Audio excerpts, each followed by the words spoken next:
Would you say grace, please? Oh my God! Thank you for the food that Mom has put in front of us. And stop! The devil from doing bad things. And, get out of here! Satan. A huge robot falls to Earth, and it's up to a 9-year-old boy to hide the metallic creature from the government. Special guest Matt from Season 14, Time for a Podcast, joins us to discuss baguettes at Omaha Beach, my home improvement fan fiction, and Brad Bird's archnemesis. Then we find out if the Iron Giant stands the test of time.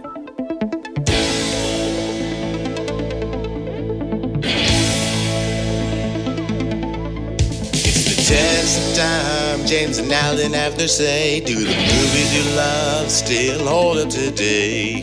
James says gladiator with a glut, and Alan says as a father blah blah. It's the test of time, James and Alan have their say. Do the movies you love still hold up today? Test of time, James and Alan have their say. Do the movies you love still hold up today? Hello, everybody, and welcome to the Test of Time podcast. My name is Alan Noah, and who are you there? I'm James Brief, and it's always exciting now when we have another person on the podcast with us. Yes, it is, and we are doing special requests this November, and we have a special guest with us tonight. We have Matt from Season 14, Time for a Podcast. Matt, welcome to the show. Oh, thank you. I am so excited to be here. I've been looking forward to this since I suggested this a while back.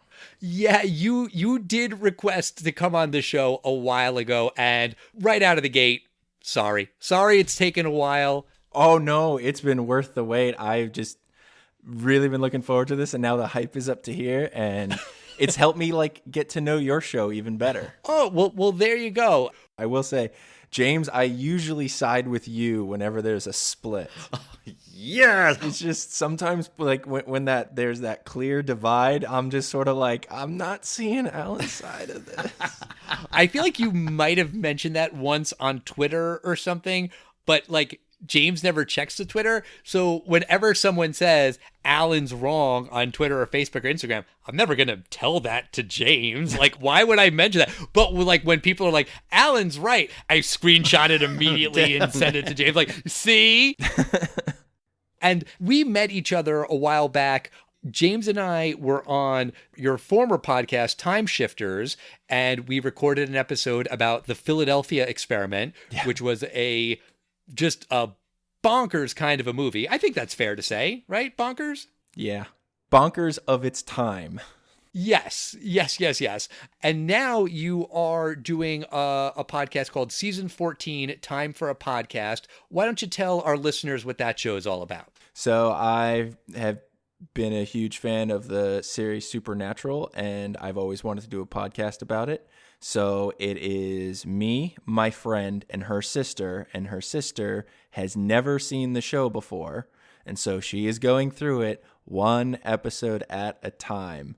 And it's kind of an emotional roller coaster, and she's a very outwardly expressive person, so she's the perfect person to take through this series for the first time. The highs are very high, the lows are very low. She is very reactive, and I love her for it. That's great. And you have already watched the show once full through at least, and maybe a couple times? How many times have you been through the show? Certain seasons I've probably watched 5-6 times, certain episodes probably a dozen times. The whole series from start to finish, definitely once. Wow.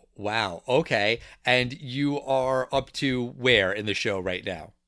We just released season 7, episode 5, and the whole series is 15 seasons, 327 episodes. So we're not quite halfway there, but we'll be there in season 8. Wow. That is an ambitious undertaking. And it's great for you to revisit something that you love and then bring someone else along who's brand new to it. That way you can have your perspective as well as a newbie's perspective. I mean, that's great. Yeah, and so PG and Jess are just two best co-hosts to work with, and it's just been a lot of fun. And people can find this podcast on all of the usual podcast apps, I assume? Yep, you search Season 14 Podcast or Season 14 Time for a Podcast, you will find us. Gotcha. And so do you want to explain the name a little bit? Because like you said, Supernatural went for 15 seasons. Yes. So we started it just before the 14th season because back then nobody knew how long the show would go for. It was one of those shows that it was like, why, it's still on? It's still on. Like you got to season 8 and you were like, it's still on. And then it just kept going. And so I had wanted to do it for years and we were trying to come up with names. And there's an episode called Season 7, Time for a Wedding. And we thought it would be funny to play off that and be like, well, the show's starting its 14th season. Let's just name it that.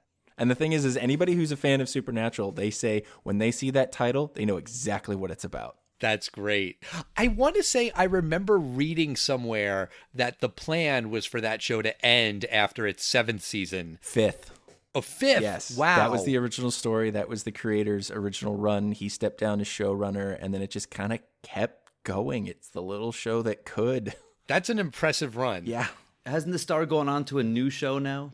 Yeah, Supernatural finished its run after 15 seasons. Jared Padalecki is now the star of Walker. That's it. And Jensen Ackles will be showing up in the 3rd season of The Boys. Oh, nice. And wasn't Jensen Ackles on the set of that movie where Alec Baldwin shot the guy? Yeah. Nothing good has come out about that story. No. I mean, horrible way for me to bring that into the conversation. I mean, like, you don't want your name associated with that in any way, shape, or form. Right. I was reading an article about that, and I saw his name pop in there. Just a terrible, terrible thing. Well, I think the thing that's going to come out of this is there's going to be sweeping changes in the industry. Definitely. I mean, they're going to change the way that guns are used, at least on major motion pictures. It's going to be part of, SAG rules. I assume there's going to be some basic safety. You're never going to be able to point a weapon, loaded, unloaded, Nerf, whatever, at any other, off-camera person. That's probably going to be a rule, something like that. Yeah, hopefully they can have some measure of improvement after that. I guess, though, how do you do, firing at the camera shots? CGI, I guess? I don't know. I always assumed when they did that, they, set the camera up behind, bulletproof plexi and just the lens stuck out. Everyone was shielded. Well, I mean, just even pointing guns. I don't mean the shooting. I mean, if we need new rules, you shouldn't even point a gun and fire, the powder out of the shotgun. Maybe just don't make movies with guns anymore. Just make movies where everyone hugs and gets along. You can go full Spielberg and just turn all the guns into walkie-talkies. There you go. Exactly. Omaha Beach, and they're holding baguettes, bringing them to France. Exactly. But let's talk about The Iron Giant, because Matt, this was a movie that you had requested, like we said, a while ago. So why is it that you wanted to talk about this particular movie? Well, it came up when you guys were doing your 3-episode discussion on the 4 Christopher Reeve Superman movies. Right. You asked your usual question of, does it stand the test of time? And I had said that, the performance does, the message does, but something about the ending of that first Superman movie just kind of always bothered me. And then you had asked the follow-up, what was my favorite Superman movie? And I said, it's The Iron Giant. And it makes sense when you think about it. Yeah, so I'm not sure if I said it in the tweet at the time when we were talking about this, but I had never seen The Iron Giant until 2 nights ago when I watched it for the first time with my wife and kids. Obviously, you had seen it before. This is a movie you'd seen many times. Is that fair to say? Many, many times. Okay. Yeah. I own the DVD. Aha. That's okay. how I watched it. Yeah, DVD. I didn't even have to check where it was streaming. It was streaming on HBO Max as of 2 days ago. I'm always afraid to say that because I feel like things change so quickly. They pull things fast. Right? It's like, oh, we'll watch this movie. It's on Netflix. And then you go 2 days later and it's gone. So as of the time that we are recording this, it's on HBO Max for anyone who does want to watch it. But if you haven't seen the movie, it's set in 1957, and it's about a 50-foot-tall robot that falls from the sky and lands off the coast of Maine. 9-year-old Hogarth Hughes finds the Iron Giant, and though he is terrified at first, Hogarth soon decides that the robot is gentle, and the pair become friends. Meanwhile, a government bureaucrat named Kent Mansley is searching for the Iron Giant, convinced that it's a dangerous Soviet weapon. To keep his new metallic buddy safe, Hogarth teams up with Dean, an artist who owns a local junkyard. When the army shows up ready to attack, the Iron Giant's true nature is revealed. So when this movie came out in 1999, how did it do at the box office, James? Yeah, this movie did not do well. It had the unfortunate opening weekend of another unexpected 1999 super smash. You know what that was, Al? Sort of a thriller horror film. The Sixth Sense? That's correct, yeah. So if there was going to be one, like, hey, did you hear about this film that was not mega hype that summer? I guess maybe Sixth Sense took all the hype. And, you know, this was, of course, cartoon. This is before they even made a Best Picture category for Best Animated Film. And this is something like, oh, maybe it's good for kids. We were 20 years old. Well, we weren't 20 years old. We were 19 years old this summer. Like, we were not going to see a movie called The Iron Giant. I'm just saying at its surface. Like, maybe you saw the trailer, you see something. But if you see a poster for this, you and I were not going to go see this film. And I think it's reflected in the fact that this film opened at number 9 with 5.7 million, like below a lot of other forgettable films. Yeah, Sixth Sense, fine. But there's a lot of forgettable films that beat this. And it wound up being $23 million. And this film, according to IMDb, this film cost as much as $70 million to make. Wow. So, Matt, were you one of the people who did see it in the theater? No, I wasn't. I caught it probably a year or two later when it was just on HBO all the time. And so I remember I watched it and then I watched it again and I watched it again. And it was just one of those movies for me that just kept getting better and better. And then I grew up and kind of had forgotten about it, then came back to it and was like, I just fell in love with it all over again. And now it's just one of those like go-to movies for me where people like, I haven't seen it. And I'm like, well, guess what we're doing this weekend? I mean, it's a quick watch. I mean, it's what, like an hour, 25 minutes, something like that? Yeah. And, you know, like I said, I watch it with my wife and the kids.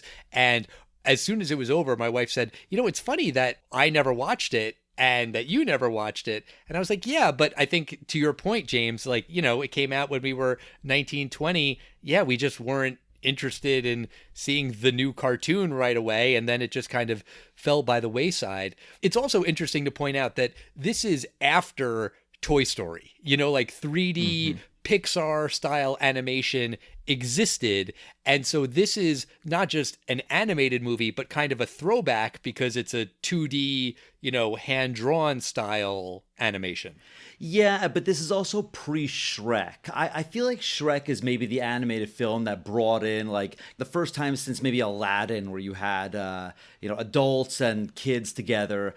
You know, one thing else going against it was the fact that we haven't talked about it yet. This was not Disney. This was not DreamWorks. This was Warner Brothers Animation.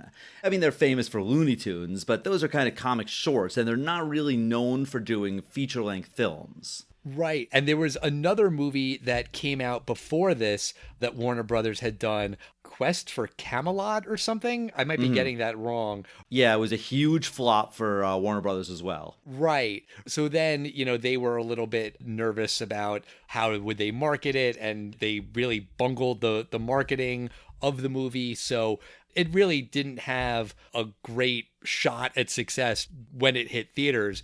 But the movie opens and pretty much right away we see this creature, this thing crash landing from space without really any explanation about what it is, where it's coming from, anything like that.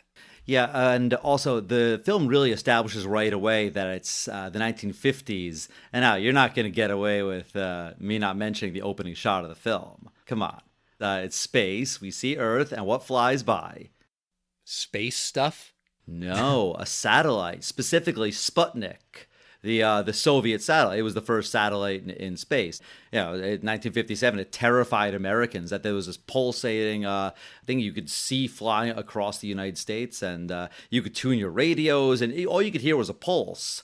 But it terrified people. They'd say, "Oh, they're going to launch a bomb and drop it on us," and it launched the space age. But more importantly, this establishes that this is the height of, you know, McCarthy era, us versus them, Cold War, you know, Soviet Union is this weird enemy. This is where we are in 1957. But the town we're in, it's kind of this, regular 1950s American town. And it's called Rockwell, which sounds like Roswell, New Mexico, famous for allegedly where a UFO landed, but also like Norman Rockwell. And the entire aesthetic of the movie is very Rockwellian. Yeah, I agree with you. It has that Norman Rockwell-esque image. But there's a big storm in the ocean, and some huge structure has risen out of the ocean, and a ship crashes into it and is about to sink. And it sees this image of what looks like a large metallic face. And next thing you know, this sailor is washed up on shore. This basically establishes the opening mystery. One of the things I like about this movie is how it just starts. It doesn't start with Hogarth and his mom. It doesn't start with Kent Mansley as this government guy. It just starts. This thing crashes and bam, there's your opening. There's your Iron Giant. And there isn't a lot of explanation for, who he is or where he comes from. It's just, this is the beginning of the adventure. You're plopped down into this story. And it's not hard to figure out as you go along, but that's what the movie's asking you to do, is just to sort of pay attention and figure out as it goes. I think that's a very good point that you point out that the Iron Giant is revealed right away, because I feel like the formula for these kind of films is to not quite reveal it right away. There's the crash, maybe a hand you see, but no, they kind of show right away that there's this huge robot here. Right. And because you mentioned Sputnik, James, is that meant to imply that the Iron Giant is, in fact, a Russian weapon? I mean, that's what the government agent thinks is the case, but, they never really say for sure. Well, there's all kinds of fan speculation. Did the launching of an artificial satellite in space summon the Iron Giant from somewhere? Yeah, there's all kinds of fan theories of what brought this here. But regardless, it just disappears into the forest. And we just cut straight to this little boy, this kid, Hogarth Hughes. I love this name. It's great. Now, it kind of sounds like Howard Hughes or something. And Hogarth Hughes has that kind of comic hero, Clark Kent, Bruce Banner, Peter Parker. Right. The actor who plays Hogarth is a guy named Eli Marienthal, who I don't recognize from other things. I was clicking on his IMDb before. Apparently he is Stifler's brother in American Pie. Okay. But you instantly recognize the voice of his mother, Annie, because that's Jennifer Aniston. And I think it's fair to say she's probably the biggest name in this movie in terms of the voice cast. Yeah, but she's also a television actress at this time. I mean, not in a diminished way, but this is, I think, just when you're starting to have the animated films have to have, an all-star cast. You had Robin Williams, but all you had famous in Lion King of note, James Earl Jones. Jonathan Taylor Thomas. Does that name mean nothing to you? It does. It means a lot to me. The home improvement fan fiction that I write monthly. But it's not like when The Lion King, the animated remake came out, and it's like, oh, who's playing this part and who's gonna play this part? It used to just be more, oh, did you even realize that that's played by this guy? Right. Annie is a single mom, and she works in a diner, and Hogarth is always getting in trouble. And in this diner scene, we also meet Dean, who is a beatnik, I guess. I mean, I didn't really get heavy beatnik vibes from him. I only say that because I saw that, on IMDb while I was reading about the movie today. I mean, I guess he's an artist, but he's not the most stereotypical beatnik I could imagine, He's kind of the everyman in this. He's the one that has a very normal I feel like if he was the stereotypical beatnik, he'd be like, of course, giant robot, let's all be friends kind of thing. Yeah. Everyman. I think that's exactly the perfect word. He's just a regular guy who is into art and owns a scrapyard. Yeah. There is, I guess it wouldn't be a test of time thing because this movie takes place in the past, but there is a moment when Hogarth is in school and they do like the duck and cover drills. I love that. And the atomic holocaust. Like it's an amazing amount of fear that these kids had. I assume, Matt, you're in the same, maybe you're in the same category as us. Were you before gun drills, but after duck and cover? Yes. Do you realize we were in this window, like a fire drill, an alarm going off meant people were like cheering because it meant like fire drill, yeah, 15 minutes outside, right out. Like this is what it was in the 80s and 90s when the fire alarm was pulled. Yeah, and in the 50s and I guess 60s, kids were terrified of an atomic bomb being dropped on their school. Now kids are being scared of a shooter breaking in. And in both situations, oh yeah, just hide under your desk, hide in the closet. Great. Yeah, see, here's the thing. With a nuclear bomb, hiding under your desk isn't going to help. And if a guy with a machine gun comes in, yeah, hide in the closet, I guess. But it's terrifying and it's traumatizing for children. And in this movie, they sort of make it into like a little like schoolhouse rock kind of song, about like how you should duck and cover, which is like an interesting juxtaposition of this horrifying message with like a cutesy little song. Yeah, I agree. But something I totally forgot about this film, the villain, Ken Mansley, I remembered him, but I forgot that he's voiced by another one of my favorite villains. Did you catch who the voice was, Al? Yeah, he's the guy from Happy Gilmore, but I just watched Hacks, which is on HBO Max also, and he is in that show too. So Courtney actually identified him as like, hey, isn't that guy from Hacks? Yeah, he's voiced by Christopher McDonald, and he does such a good job as like this paranoid government agent who, he's trying to do right by his country, but he's being fueled by his fear. And just kind of like the whole cast, none of them are traditional voice actors, but I think every single one of them was cast just right for their role. Yeah, I think he does a great job. And while we're talking about voice actors, we should mention that the Iron Giant himself is voiced by Vin Diesel many years before he was the voice of Groot, and is technically in the MCU, even though he really only ever says the same 3 words over and over again. In this movie, he really only has like a handful of lines, and it's not instantly recognizable that it's Vin Diesel. I mean, I wouldn't have necessarily known that just from watching the movie.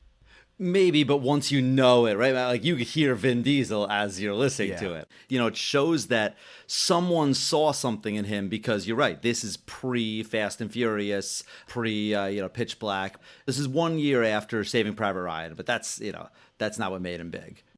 I remember him doing an interview where he said he really wanted this role because he wanted, at the time, to be in a movie that his then young daughter could watch him in. And that was one of the reasons he really wanted this part. Aw, that's cute.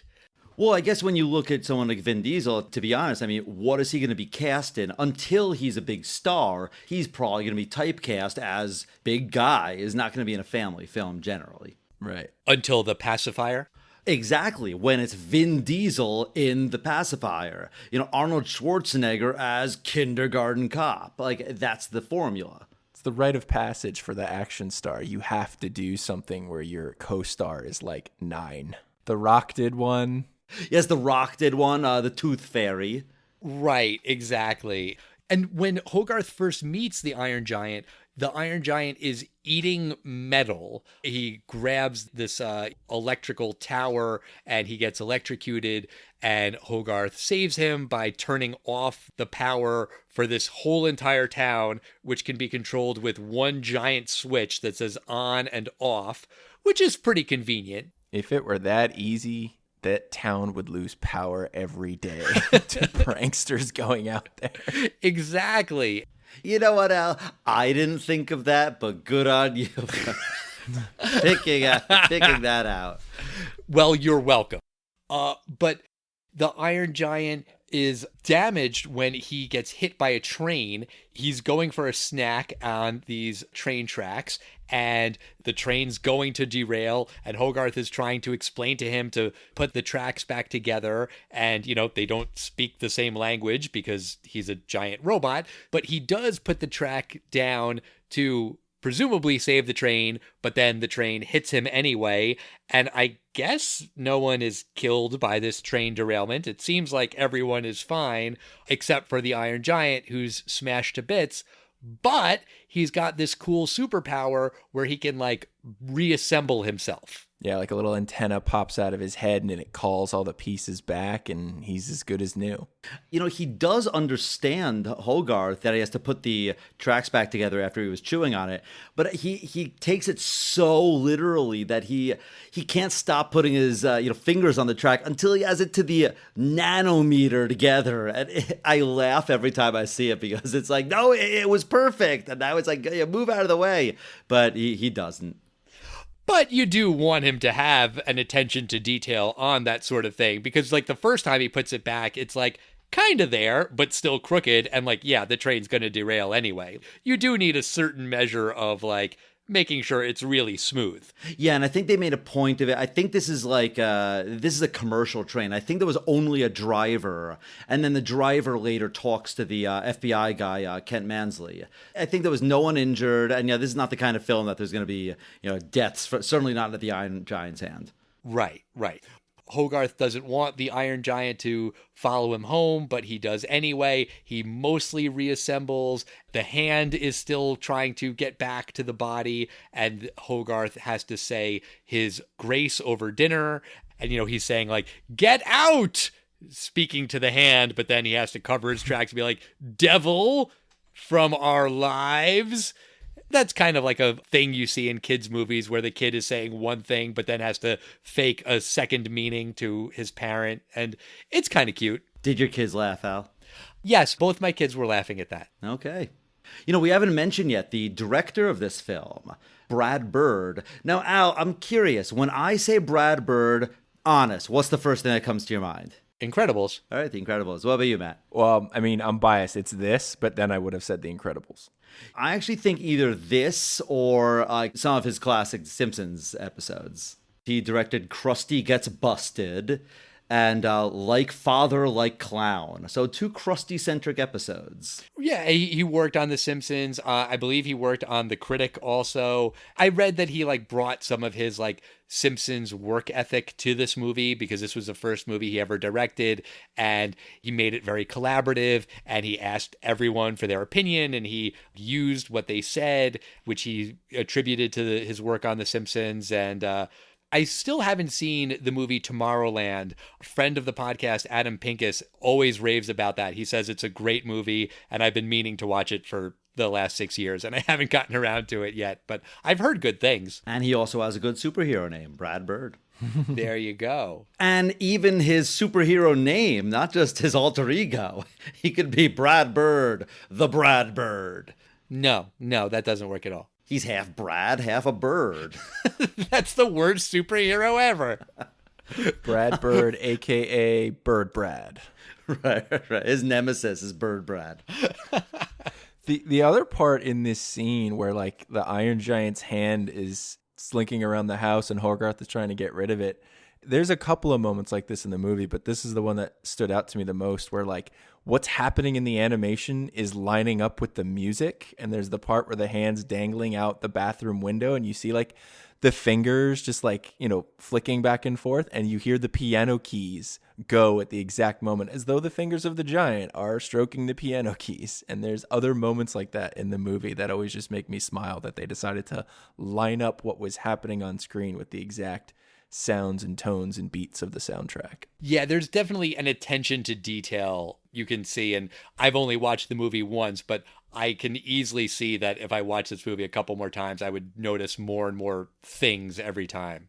Yeah, I noticed something this time when Mansley, he's hearing about this Iron Giant. His car got eaten, and he really wants to get the government involved because he thinks this might be Soviet. Right? In fact, he says wherever it came from, it didn't come from America, so we have to destroy it.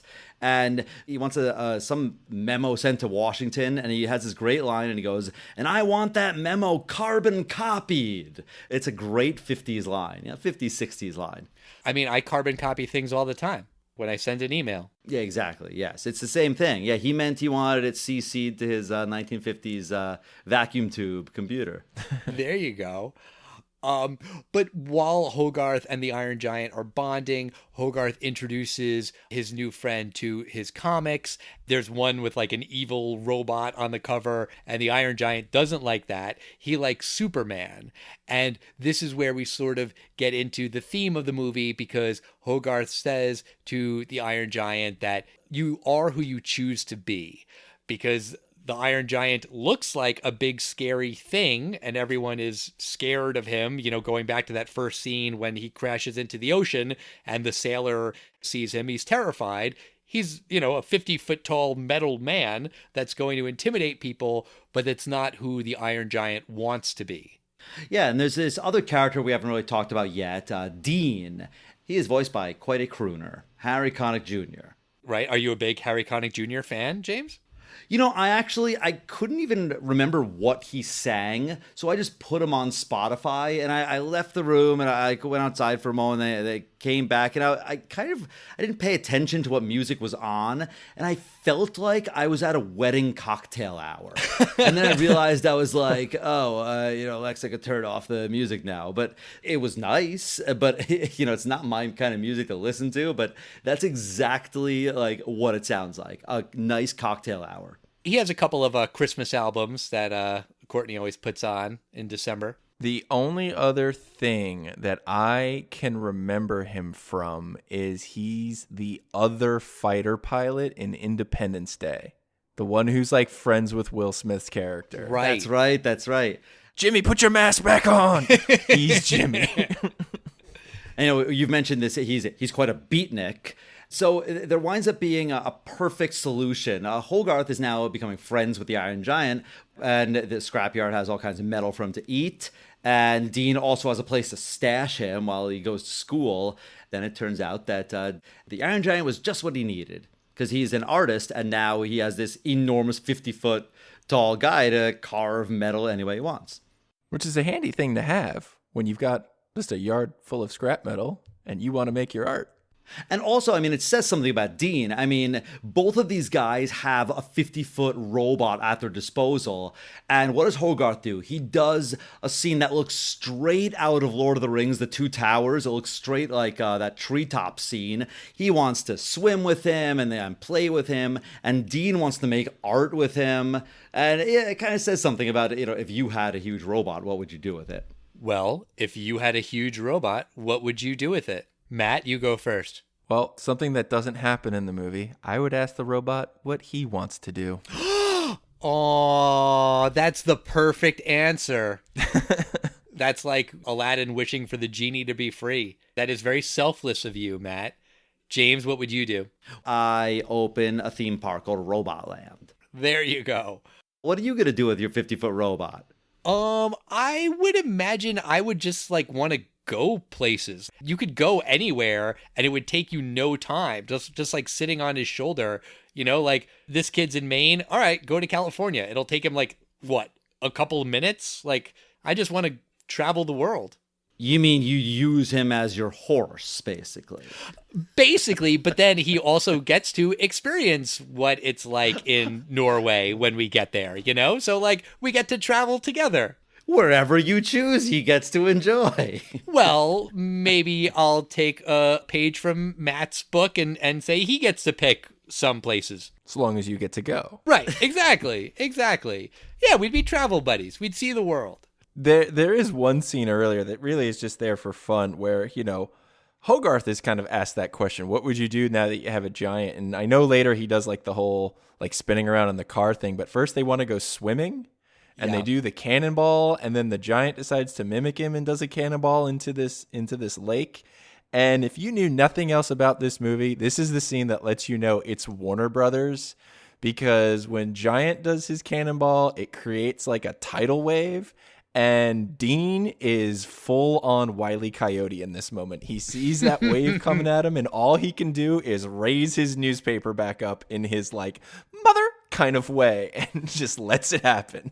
Absolutely. It's straight out of an old Chuck Jones cartoon. Yes. You're absolutely right. Good catch.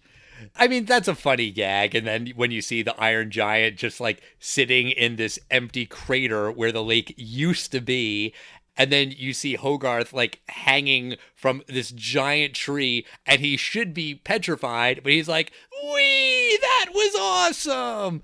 I mean, that's like a cool kid kind of moment. Well, he would do one of two things. Either be terrified, or he would say that's the greatest thing ever. Right. I don't think he would think existentially, wow, I almost touched death right there. And I should now think about things differently in my approaching double-digit age. Yeah, no, that's not how kids think. Although, actually, some kids do think like that. It depends on the kid. But we've kind of skipped over some of the plot with the government guy, Mansley, and he goes to live with Hogarth because he's so convinced that Hogarth knows who the Iron Giant is, and there's a lot of Hogarth ducking Mansley. And at one point, Hogarth uses a trick to get away from him where he crumbles up some laxative and puts it in like his ice cream shake. And I hate this as a trope. Like, that is just done in tons of movies and TV shows where someone wants to get revenge on someone or get rid of someone, and they feed them some laxative, and then that person has to run to the bathroom and tee-hee-hee, it's funny because poop. I find it to be lazy writing, and it kind of bothered me in this movie because we see that Hogarth is very clever. He's very smart. He's like communicating with this giant creature who's maybe a Russian piece of weaponry, maybe an alien, but like he's teaching it English. Like, this is a smart kid. I don't know. I just felt like they should have been able to do something better than he makes the government guy poop. I think it's really funny. For me, it lands because it's all about the timing. Like, it's right when Mansley is like going on his big rant where he's like, who sent it? Was it the Russian, the Chinese? Was it Canada? I don't know. I don't care. I just know it wasn't ours. So you're going to tell me where it came from. And then you hear the gurgle, hold that thought. And then he has to run. Like, to me, it's a good punchline. I'm going to paraphrase Chris Rock. Howard Stern asked him, like, what is like a hack comic? And he was explaining, he's like, a hack comic is someone who only does toilet humor. But everyone has a good fart joke. He's like, I could tell a funny fart joke, but I'm a hack if that's my whole shtick, is just a toilet joke. So I will say that this film, it had one. It doesn't do more than it. It doesn't have him farting throughout the film after this. So I agree with you, Al, that it is a trope, and laxatives don't work that quickly. It was like, 2 minutes later. Might not be a good lesson to kids, but it's effective plot-wise. There's a scene where Hogarth and the robot, the Iron Giant, are in the forest, and they hear a gunshot. Well, they had seen this deer, but then a minute later, it's shot by hunters, and Hogarth teaches the Iron Giant what dead means. And I actually misremembered this. I kind of thought that he brings the deer back to life. Yeah, that's not how death works, James. That sounds familiar, and I feel like that happens in another movie now. I can't remember what. Yeah, I kind of feel like that happened in some film, that a deer is brought back to life. But maybe not. Maybe we're both just imagining what we wish Bambi was, and we were both scarred, so we created. No, there's this other one where Bambi's mother lives. Right, but I mean, this is where we see that the Iron Giant doesn't understand death, but once he does, he doesn't like it, and he hates death, and he does not like guns, and he doesn't want anything to do with weapons or death or anything like that. Yeah, because we find out when Hogarth is using one of his 1950s, quote-unquote laser guns, and the Iron Giant, he suddenly activates and he turns on a laser and he fires it straight at Hogarth. First time missing him narrowly, and the second time he's about to just kill him, but Dean tackles him out of the way. And he's so scared, rightfully, from what he just saw the Iron Giant do, that he just yells at the giant to get out of there, and the giant kind of runs away, and he runs towards the town. Right. But the movie comes to a head when Mansley gets the army to show up. He is convinced that this Iron Giant is dangerous and in town. He gets Hogarth to admit where the Iron Giant is, because basically he threatens to separate Hogarth from his mother, and Hogarth caves to the pressure. But when they get to the scrapyard, Hogarth is able to warn Dean, and the giant just basically looks like a piece of art. But then the Iron Giant sees Hogarth's toy gun. He runs away to town. And then Mansley and the army guys see the Iron Giant, that it is not a piece of art, and they attack. And once he is threatened, the Iron Giant becomes this giant weapon. And he had said earlier, I am not a gun. But he basically becomes a gun, like a big, huge, scary weapon at that point. Yeah, I mean, he's basically Iron Man with all the weapons deployed. He flies, he has lasers, he has missiles. He becomes a terrifying mech warrior robot, death machine. Some of the weapons that he has are really creative. And the one to this day that I think is so cool is when it's this rotating thing on his wrist and a little needle pops up and just it fires off the sparks. Like there's no real accuracy to it. It's just friction, and like that's what it's sending towards the troops. Right. I mean, it does sort of lend credence to the thing that this creature is in fact a man-made weapon, because it seems like these things that he can do would be something that a human would create. It's not just like all alien tech, right? I guess those are the two options. Either it's built by man or it's alien. Well, I mean, there are scenes in the extended DVD that supposedly answer it. I don't even think it matters, because if it's not in the real film, it's something that's completely not hinted at all, really, except for the fact that he falls from space. But it really doesn't matter. I think it's better that this origin scene of the Iron Giant is cut out from the film. It does exist. Have you ever seen it, Matt? Yeah, actually just watched it for the first time because it's included with the Blu-ray, and it's a scene where it's like his second night sleeping in the scrapyard, and he starts having a nightmare, and his nightmare is like, where he came from, and you see there's dozens of other Iron Giants, and they're sent to invade other planets, and they destroy other planets, and his nightmare starts broadcasting into Dean's television, and Dean wakes up right at the tail end just to sort of see like the giant in his like full weaponized form, and then the giant wakes up from his nightmare and the broadcast stops.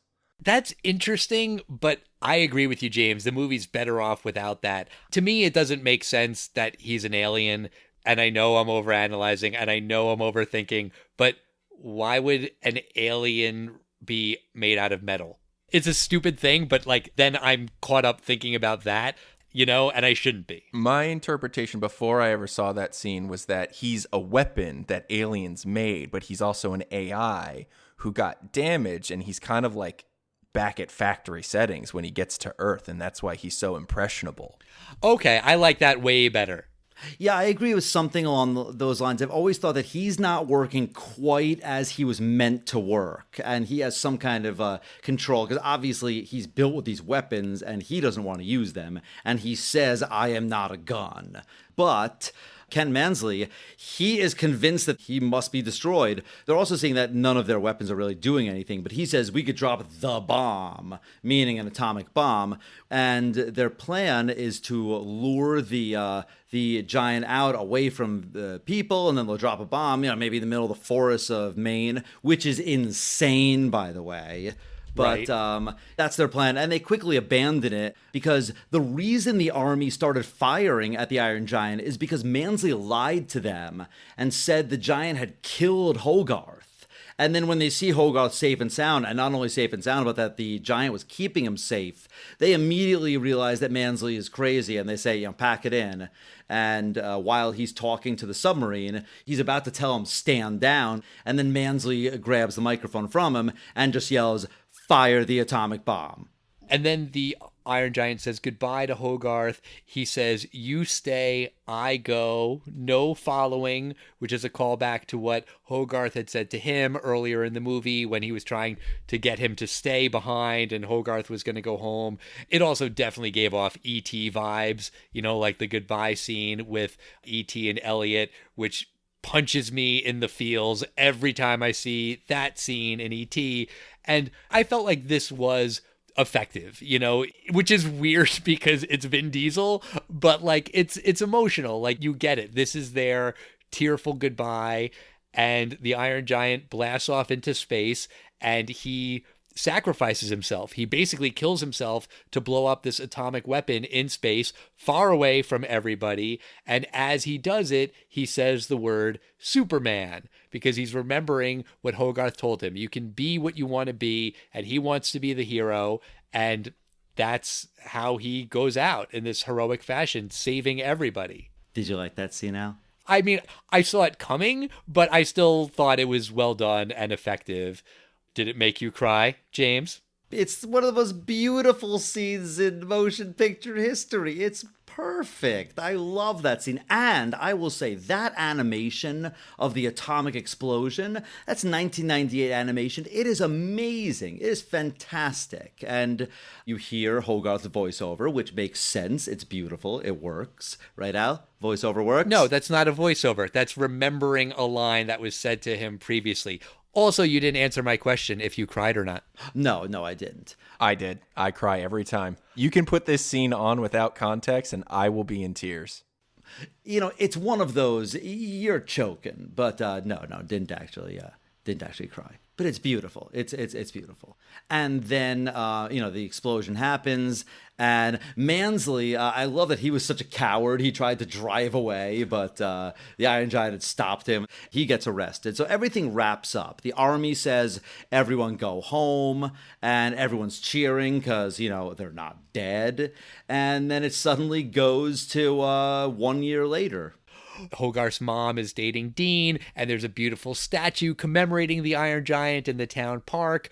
Hogarth is sent one piece that was recovered from the Iron Giant, this one little screw, and I kind of called it. I shouldn't have done it because I was watching the movie with my kids, and now I'm the annoying dad. I'm like, oh yeah, but he's fine because, he can reassemble himself. And my daughter's like, no, Dad, he's dead. Oh my God, Al. I know. You blew the ending? So you're the guy who speaks Dutch and watches episode 4 with someone for the first time and goes, well, Vader means father in my home language, right? Right, Al? No, I don't speak Dutch. That's inaccurate.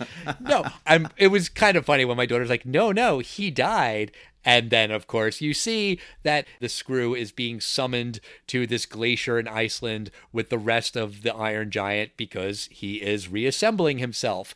And you could be cynical and say, oh, they're just setting it up for the sequel. I don't think that's really true. It is a kid's movie, and having that little moment at the end does sort of just make the kids less traumatized, I guess, at the end, that this beloved character died, but only kind of died, and is going to be fine. To me, the major theme of the movie is doing the right thing. And really, there's no real villain in this movie. Like, Kent Mansley is the antagonist, but he's not the villain. Like, he thinks he's doing the right thing. They all do. The army does, Dean does. Like, everybody at different times is wrong. Even Hogarth at some points, he's just kind of wrong of wanting to hide this robot. But it's Giant who finally does the true right thing and decides to be a hero, and that ending is that right thing being rewarded. Like, he doesn't have to die for it. He can come back and continue to be a hero and do the right thing, and that's what that ending means to me. I agree. I think that is a very good way of putting it. Who's to say that this is like a month later? This could be 10,000 years later. That screw has a long way to go to roll from Maine to Iceland through a glacier. It's going to take a long time to get there. But even so, that screw we see is the one that's for his jaw. Once he gets a couple of legs on, he can walk to that screw and meet it somewhere else. True. He will have some TMJ, though. But now that we've come to the end of the movie, Matt, we will ask you first as our very special guest, do you think the Iron Giant stands the test of time? 100% this movie stands the test of time. The parts that don't are, to me, are just like sort of minutia. Like, one, because it's technically a period piece. So, wall phones with a cord don't stand the test of time. To me, the thing that doesn't stand the test of time is there's a scene where Hogarth is trying to sneak out of his house and he wants to distract his mom. So he pulls a penny out of his pocket and throws it. When was the last time a child had change in their pocket? Very true. When was the last time someone had change in their pocket? But other than little things like that, little parts, broad strokes, and the overall theme of the movie absolutely stands the test of time. Vin Diesel doing voice work stands the test of time. Brad Bird making superhero movies stands the test of time. The idea of a person being afraid and fueled by their xenophobia is more relevant than ever right now. And the message that you can choose to be who you want to be and you can do the right thing. And even like we said, kids learning how to protect themselves in school from this terrifying threat is a very relevant thing right now. Like, there's just so much that translates today. You just update it a little bit, but the themes of it are right now happening around us. Yeah, you make a good point. Some of it stands the test of time for bad reasons. Like it would be great if you could say, oh, but xenophobia is not a thing anymore, therefore this movie doesn't stand the test of time. But that's not exactly the world we live in 2021, is it? Yeah. James, what do you think? Do you think that the Iron Giant stands the test of time? Yeah, I absolutely do. I mean, this film is beautiful. I will say one thing is that the animation, it's definitely not modern animation. This is really kind of your 90s animation. It's got that cell graphics look, but it's not as crispy as is today. I watched the original DVD. I don't know if is the Blu-ray remastered. I think it's just more of an upscale. The film itself looks fantastic, but you can't compare it to Pixar and DreamWorks' best animation. But that's not what it's trying to do. It's just a beautiful little story. The score by Michael Kamen is fantastic. I mean, there are a few scenes that I will just turn on YouTube. This is one of those scenes that for years I've been watching. I just search Iron Giant Superman. It's just a fantastic film. It's a movie that can elicit emotions, and it can, activate emotions in you that you can't just turn on. And if there's one thing about this film not being a success is that, some hack director didn't do the follow-up, which was terrible, and kind of ruin it, or do 12 straight to video, because that's what everyone did in the late 90s, early 2000s. That would have been a terrible Iron Giant Saturday morning cartoon, maybe. This is a one-off, and it was a big deal in Steven Spielberg's Ready Player One. True. It was a hero in that film. So, Spielberg certainly respects it, and I think the film today, it's really on, you could arguably say, the Mount Rushmore of films. I'm not sure I'd make that argument, but just to say that today, it is respected a hell of a lot more than that 20 whatever million dollars that it made at the box office. So yes, totally stands the test of time. And now, Al, I would ask you, do you think it stands the test of time, Al? Yeah, 100%. I totally agree with everything you guys are saying. It's a really well-made, beautiful, effective, affecting movie with a great story and a great message, and it's sweet and it's a little sappy maybe, but also not really. I feel like it never gets to any point of being condescending, it's a kid's movie that talks about death in a fairly brutal kind of a way. When you see the death of that deer, it is deeply troubling to the Iron Giant, and that continues to affect him as the movie goes on. Unlike Bambi, where you see Bambi's mother get shot, and then in the next scene, it's like, look at me, I'm Thumper. It's just kind of glazed over very quickly. This movie, I think, does a really good job of dealing with really serious stuff and doing it in a really smart way that works for kids, that works for adults. My kids liked it. My son won't admit that he liked it because he's 11, almost 12, and he's too cool to admit that he liked a cartoon. But I enjoyed it. Courtney enjoyed it. I'm disappointed that I'd never seen the movie before, but it's very easy to recommend. I certainly think anyone who hasn't seen it should watch it. I'm glad that you encouraged me to watch it, Matt. I'm glad that you came here to talk about the movie because clearly you love it. And I knew you were going to say that it stands the test of time.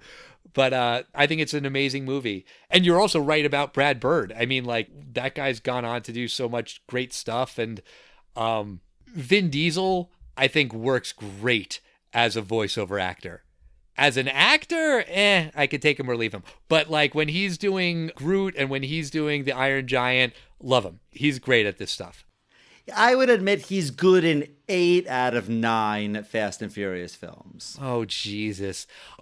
I have zero desire to watch him in anything like that. Or The Pacifier, to be honest. But if he's doing VO work, sure, I'm in. You were talking about how they talk about death. And I thought there was one line I didn't pick up till this viewing. It's kind of brutal because there's this line when the Iron Giant asks, "Are you going to die?" And Hogarth is this 9-year-old kid that says, "Yep, I'm going to die." And that's not talked about to 9-year-olds. And I think that's exactly what you're talking about. You know, it does make poop jokes, you're right, but it also, you know, death is something that you could talk to kids about. It's a very grown-up thing, but it talks to children in a way that they can understand. But that's a really, it hits you really right there, that Hogarth's like, yeah, I'll be dead someday. Well, they don't explicitly say what happened to Hogarth's dad, but it's implied that he died, right? Like, isn't there a picture of him as like in a soldier's uniform or something? Yeah, I don't even think they ever mention him, but it's just one of those things where you imagine that, like, yeah, he's missed. Right. So, I mean, if the kid's dad died, then he's going to know what death is. And right. Yeah, he might be kind of matter of fact about it. And I think one of the reasons they decided to put that in is during production of this movie is when Brad Bird's sister was tragically murdered from gun violence. And so that's when he kind of wanted to put in this anti-gun message, and probably when he decided to deal with the subject of death, like, you know, this is a thing to talk about. Right. Yeah. And that was sort of like his pitch, right? Like, what if there was a gun that didn't want to be a gun? Right. Apparently the book that this movie is based on is nothing like the movie. Like, it's really weird and kind of out there and crazy. Yeah, it's written by Ted Hughes, and yeah, it's called The Iron Man. Like, the broad strokes are the same. There's still like this Iron Man that befriends a boy named Hogarth, but instead of, you know, saving the town from a nuclear warhead, it has to go battle this golden dragon in space. Yeah. It sounds pretty weird, but apparently, like, the author died before the movie came out, but he really was impressed with what he saw of Brad Bird's, I don't know, script or like some rough cut or whatever, and he appreciated all that Brad Bird did with the story, which really did take it in a very, very different direction, which was affected by what happened to his sister. So, yeah, I mean, he definitely took the material and made it his own. But Matt, thank you so much for coming on the show. Apologies again that it took so damn long. Remind everyone one more time about your podcast and where they can find it. So you can find at Season 14 Podcast. We're on Twitter, Tumblr, Facebook, Instagram. It's an obsessive fan, a fan fiction author, and a first-time viewer going through every episode of Supernatural. You can also find me on Twitter. I'm at Movies at the Mat, where I'm talking movies, TV, and any kind of other random stuff, video games, baseball, chiming in on whatever the discourse of the day is. The important things in life. Yes. Awesome. Well, thank you again for coming on the show, Matt. It was great having you. We'll have to have you on again. The other movie that you mentioned was, crap, now I'm drawing a blank. What was the other movie you talked about? The Hitchhiker's Guide. Right. The Hitchhiker's Guide to the Galaxy, the 2004 version, right? Yeah. I came up with that because you, in one of your other episodes, you guys were saying how you both had recently turned 41, and I was like, you're going to be 42 in a year. You got to do that movie. It's true. That is a movie I have seen exactly once. I get the 42 joke. James and I are 42 now, so we'll have to do it. All right, well, thank you again. That's going to do it for us this week. Next week, we are going to come back and talk about Dances with Wolves, the Kevin Costner Civil War epic drama. Until then, we want to hear from you. Talk to us. We are at Test of Time Pod on Facebook, Twitter, and Instagram. You can email us, the testoftimepodcast@gmail.com. And we'll see you next time, everybody. Bye. Bye.